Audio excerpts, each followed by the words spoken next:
Praise the lord. నేటి వాగ్దానము: నరుని హృదయంలో ఆలోచనలు అనేకములుగా పుట్టును, యెహోవా యొక్క తీర్మానమే స్థిరము. సామెతల గ్రంథము 19వ అధ్యాయము 21వ వచనము. మనుషులు అనేక విధాలైన ఆలోచనలు కలిగి ఉంటారు.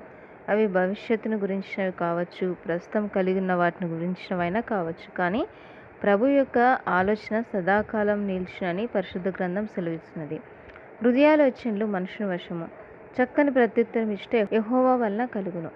దావీదును లేకుండా చేస్తే సౌలు తన రాజ్యాన్ని సంతానానికి స్థిరపరచచ్చు అనుకున్నాడు. కానీ దేవుని ఆలోచన దావీదు సంతానాన్ని సదాకాలము నిలపాలని ఆలోచిస్తూ వచ్చాడు.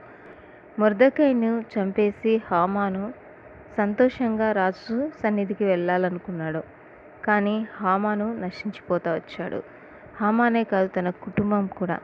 ఈ విధంగా మానవుల ఆలోచనలు ఎన్ని రకాలుగా ఉన్నప్పటికీ చివరికి యెహోవా యొక్క తీర్మానమే స్థిరము. కనుక దేవుని ఎదుట నమ్మకంగా ఉన్నప్పుడు దేవుడు మనకు చక్కని ఆలోచనలు దయచేస్తాడు.